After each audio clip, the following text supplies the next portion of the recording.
Welcome back. The police have launched a territory-wide crackdown on illegal parking. Officers have pledged to take stringent enforcement action in the week-long campaign.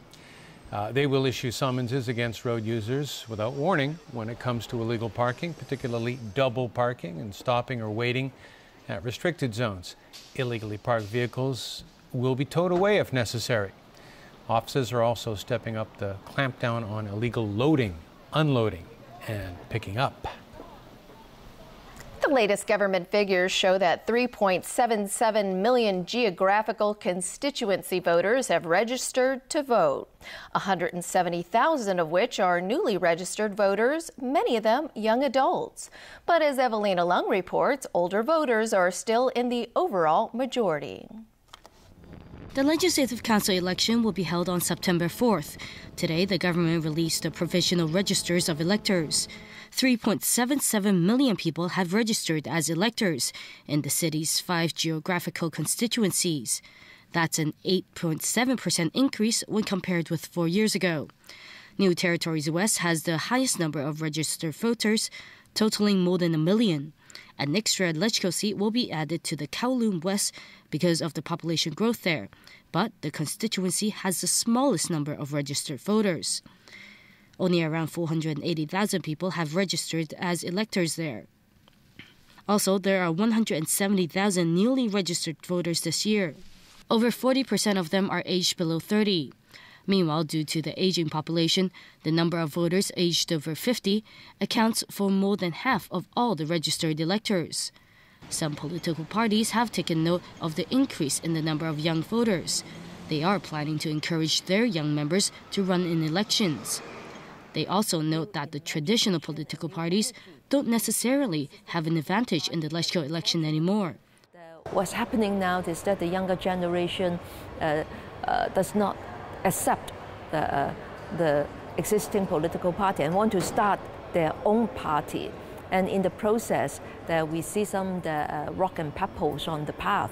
And all we could wish for is to minimize the price in this teething process. As for the functional constituencies, there are 239,000 registered electors for the September election.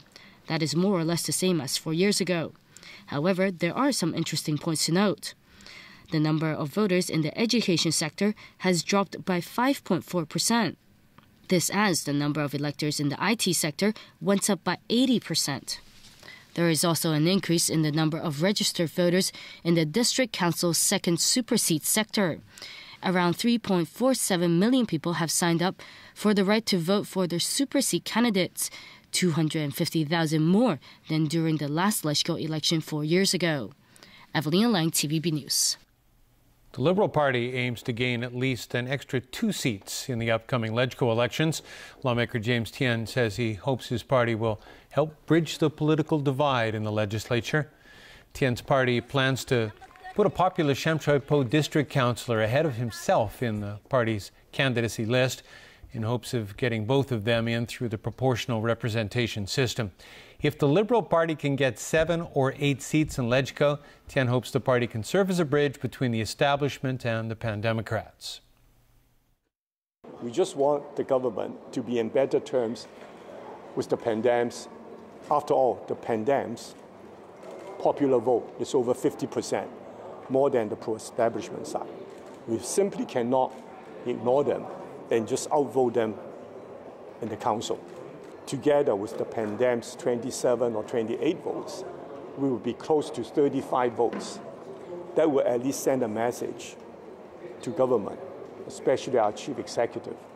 Please talk to the Pan-Dems because they do represent a lot of the publics in Hong Kong. Mothers will soon be able to breastfeed their babies in designated areas on board New World First Ferry vessels traveling between Central and Chung Chau or Mui Wo. The government has now called on other public transport operators to do their part to help create a breastfeeding-friendly environment. Adam Shu has more. Complete with a couch, an air conditioner, and a diaper-changing table.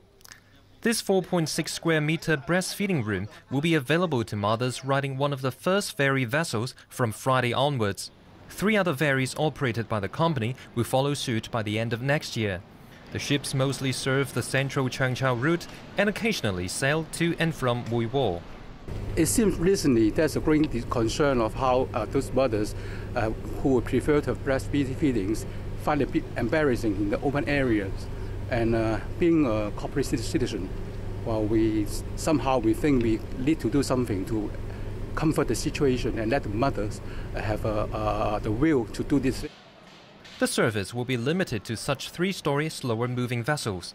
The firm says faster ferries are not spacious enough to install such a room, and they're not as stable and safe for passengers to move around.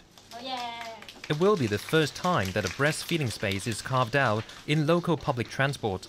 Today's event is a very significant event because the SAR government is doing our best to promote breastfeeding in the working place, as well as in the public areas, for example, our shopping malls, restaurants, as well as public transport.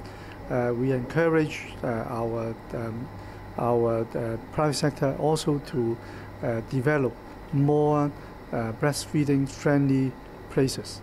What will the actual demand be for the breastfeeding facilities? The ferry operator says it will look at the usage over the summer vacation and Christmas holiday to see whether the facilities can satisfy the moms' needs and make changes accordingly. Adam Chu, TVB News. All right, over to you for sports, Chris. And into Europe for some tennis. Rain once again disrupted play at the French Open yesterday. And that included the 4th round clash between #1 seed Novak Djokovic and Roberto Bautista Agut of Spain. Djokovic was leading